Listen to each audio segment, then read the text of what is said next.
arrinka ku saabsan marka waayadan dambe waxa aad iyo aad u badatay quburaha dad badan baa lagu aasaa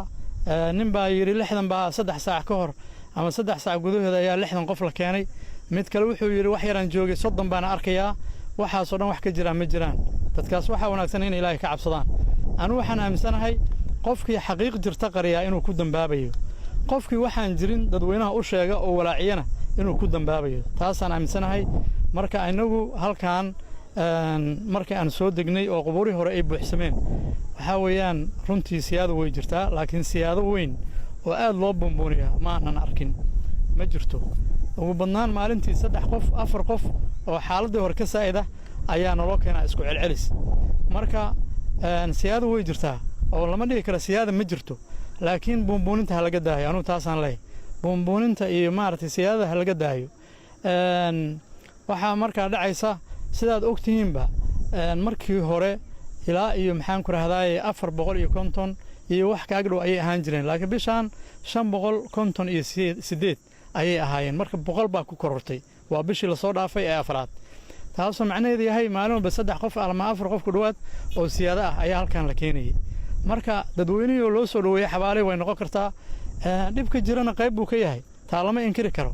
annaga ilaa hadda intaan hubno 14 ayaa naloo keenay oo dadka la leeyahay cudurkaas ayay si xaqiiqa ugu dhinteen coronavirus 14 baan haynaa reportkooda oo si cad noogu diiwaan gashan laakiin waxa kale waxaan leenahay anagu ma hayno haddii meel kale la geeyo meelaha kale la geeyo laga xaqiijiyo laakiin anagu ma hayno intaan hayno xaqiiqdan waa sidaa waxaan sameynay dadaal baan sameynay qubuuraha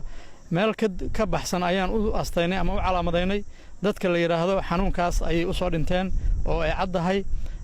haddii lacala ay dhacdo inay wax ka tagaan ama dharkii lagu soo xiray ama wax la midana waan gubnaayo kuma sii dayna dadweynaha oo waan dadaalnaa halkan qofka marka la keeno waa la diiwaan geliyaa waa maartay magaciisa xaafadda laga keenay yaani da'diisa xanuunka ama sababta uu dhintay haddii sabab bil aadan ay jirto waanu diiwaan gelinaa midna qofkan waa la dilay ama shil baabuur ku dhintay ama gabar bay ahayd oo umulayso umushii ku dhimatay ama xanuun kale ayuu u dhintay waan diiwaan gelinaa si loo ogaado bulshada xanuunada ugu badan oo dhibaatada ay ku haya si loo ogaado mustaqbalkana wax looga qabto marka sidaa weeyaan walaalayaal waxaan jeclaan lahayn xaqiiqda in la dul istaago dadkana aan la walaacin sida maartay wanaagsan qofka muslimka ah qalbigiisa wanaag inaad geliso ayaa sunnada sheegaysa iyo farxad inaad geliso laakiin inaad murug u soo hoyso waa arrin dhibaatadeeda leh dad waxaa jira xataa xanuuno kala duwan qaba oo naxdintaas ay uga darayso dhibaato weyn ay soo gaarayso waa arrin halis marka waa in la iska ilaaliyaa waan ka digaynaa annaguna wixii xoga oo rasmi halkan waa diyaar bay naga tahay maamulka noo yimaada degmada oo maalin walba ribood baan la ka qaadaa waa la xisaabiyaa dadka markii yaani la gabagabeeyay galabtii ayaa la xisaabiyaa intii meeday halka lagu aasay maanta marka wax qarsoomi kara